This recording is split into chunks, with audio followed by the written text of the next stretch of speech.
Hello students, western political thinkers के व्याख्यान की श्रृंखला में मैं doctor Nidhi Yadav SPC government college Ajmer political science department से बीए पार्ट 3 और ऑनर्स पार्ट 3 के विद्यार्थियों के लिए आज कार्ल मार्क्स के विचारों के श्रृंखला में आज हम एक नया टॉपिक जिसे हम इतिहास की आर्थिक व्याख्या या आर्थिक नियतिवाद के रूप में जानते हैं। मार्क्स की विचारधारा के द्वंद्वात्मक भौतिकवाद पर हमने पिछली क्लास में चर्चा करी थी और उसकी भांति ही इतिहास की आर्थिक व्याख्या का सिद्धांत भी बहुत महत्वपूर्ण है।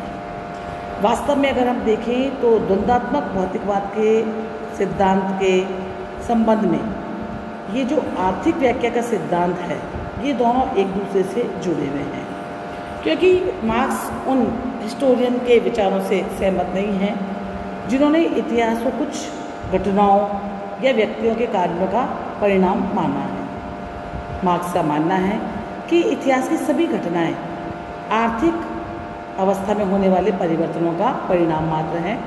इसलिए किसी भी राजनीतिक संगठन या किसी न्याय व्यवस्था का ज्ञान प्राप्त करने के लिए यह आवश्यक है कि उसके आर्थिक ढांचे को समझा जाए। मार्क्स का यह भी मानना है कि मानवीय क्रियाएं किसी भी नैतिकता, धर्म या राष्ट्रीयता से नहीं अपितु आर्थिक तत्वों से ही प्रभावित होती है। अगर हम स्वयं कार्ल मार्क्स के शब्दों में देखें तो उन्होंने कहा कि सभी सामाजिक, राजनीतिक और बौद्धिक संबंधों, चाहे धार्मिक और कानूनी व्यवस्थाएं हों, इसमें विकासक्रम में जो भी इतिहास के विकासक्रम में जो भी कुछ हुआ है वे सब जीवन की भौतिक अवस्थाओं और भौतिक आवश्यकताओं से ही हुआ है।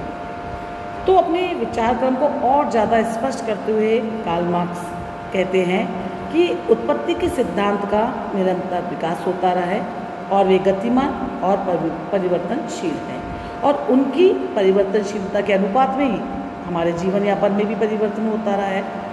तो मार्क्स ने अपने आर्थिक व्याख्या के सिद्धांत को बताते हुए इतिहास की 6 स्टेजेस या अवस्थाएं बताई हैं।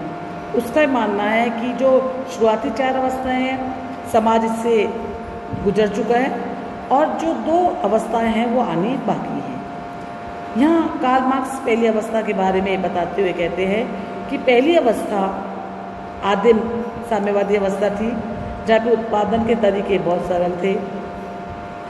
सभी नागरिक जो थे वो औजार और धनुष उत्पादन के उनके साधन थे। शिकार करना, मछली मारना, फल फूल एकत्रित करना ही उनका व्यवसाय था और भोजन प्राप्त करने के लिए और या अपने जंगली जानवर से अपनी रक्षा करने के लिए व्यक्ति झुंडों में साथ साथ रहते थे। इस अवस्था में न तो निजी संपत्ति थी, न ही कोई परिवार थे, न ही कोई प्रथाएं थी और इसलिए कोई भी जब सबकी स्थिति बराबर की स्थिति तो कोई किसी के शोषण करने की स्थिति में नहीं था।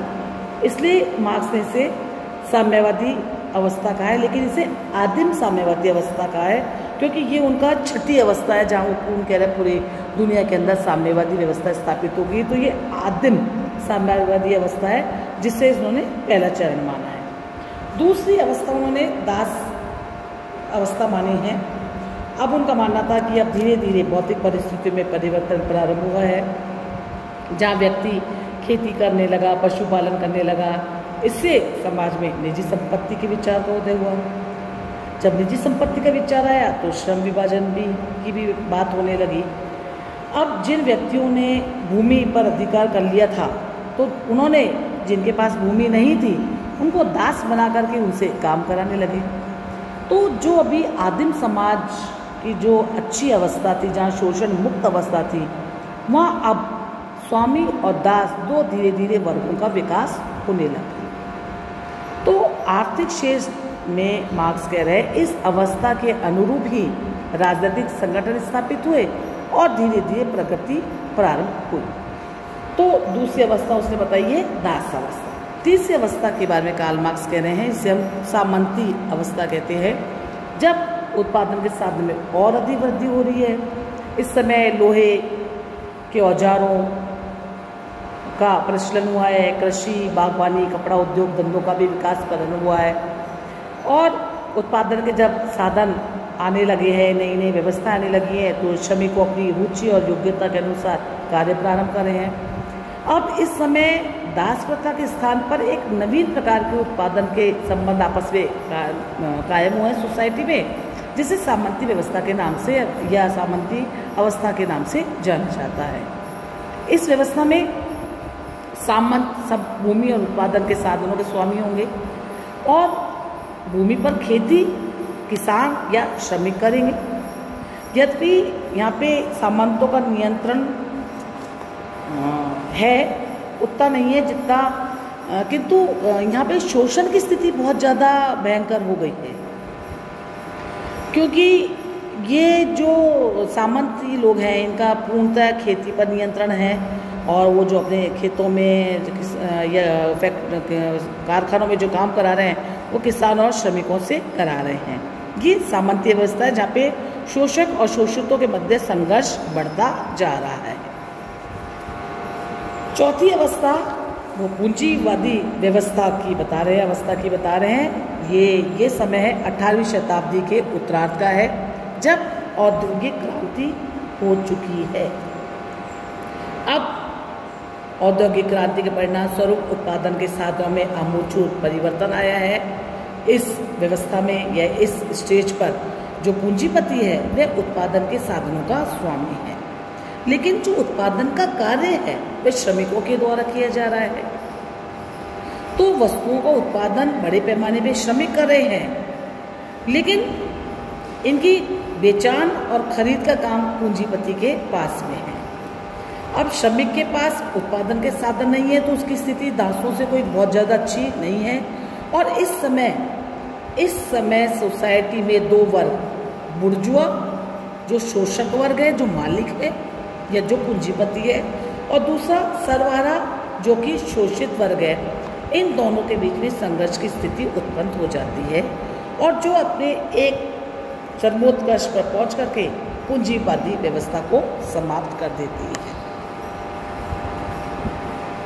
इन चार अवस्था की बात कार्ल मार्क्स ने अपने इतिहास की आर्थिक व्याख्या भी करी है कि सोसाइटी का डेवलपमेंट या जो इतिहास है, जो विकास का क्रम है, वो इस रूप में आर्थिक स्थितियों के अनुरूप उसने डिफाइन किया है। पांचवी अवस्था के बारे में बात करते हुए, जिसको श्रमिक वर्ग के अधिनायकवाद की स्टेज बता रहे हैं मार्क्स, उनका विचार है कि अब पूंजीवादी व्यवस्था के कॉन्ट्रडिक्टरी द्वंद्वात्मक भौतिकवाद के अनुसार प्रतिक्रिया होगी और इसके परिणाम स्वरूप पांचवी अवस्था, जिसमें श्रमिक वर्ग का पूरी दुनिया पे अधिनायकवाद स्थापित हो जाएगा, जहां श्रमिक वर्ग समस्त उत्पादन के साधनों पर अधिकार करके पूंजीवाद का अंत कर देगा। इस अवस्था में जो बहुमत श्रमिक वर्ग है वह पूंजीवादी व्यवस्था के साथ साथ राज्यों की शक्ति का प्रयोग तो करेगा, लेकिन राज्य की स्थिति को भी कम करने का प्रयास करेगा या राज्य के सपोर्ट से वह पूंजीवादी व्यवस्था को समाप्त करने का प्रयास करेगा। और अंतिम छठी स्टेज की जिसकी बात कर रहे हैं, जो पहली स्टेज हमने आपको बताई थी आदिम साम्यवस्था, उसके अनुरूप ही एक साम्यवादी व्यवस्था स्थापित होगी, जहाँ पूंजीवादी व्यवस्था का पूर्ण विनाश हो चुका होगा। यह स्थिति मानवीय इतिहास की अंतिम अवस्था होगी, जहाँ राज्य विहीन, वर्ग विहीन साम्यवादी व्यवस्था की स्थापना होगी। मार्क्स ने इस साम्यवादी व्यवस्था को बहुत विस्तार से नहीं बताया है, उसने केवल बताया है कि दो लक्षण बता दिए कि जब समाज राज्य विहीन और वर्ग विहीन होगा, क्योंकि राज्य यहाँ पर अब लुप्त हो चुका है, क्योंकि कोई शोषक और शोषक के कोई स्थिति है ही नहीं। दूसरा, अब समाज के अंदर वितरण का सिद्धांत होगा, यानी कि प्रत्येक व्यक्ति अपनी योग्यता के अनुसार कार्य करेगा और जितनी योग्यता जैसा वो कार्य करेगा उसी आवश्यकता के अनुरूप उसको प्राप्ति होगी, यानी कि from each according to his ability and to each according to his needs. यानी कि उसको अपनी आवश्यकता के अनुरूप भी प्राप्ति होती रहेगी। तो हम ये देखते हैं कि कार्ल मार्क्स ने अपने इतिहास की व्याख्या के सिद्धांत को बहुत ही वैज्ञानिक तरीके से समझाने का प्रयास किया है। आगे की क्लास में हम इसी के टॉपिक को आगे बढ़ाते हुए कार्ल मार्क्स के विचारों को आगे और देखेंगे। धन्यवाद बच्चों।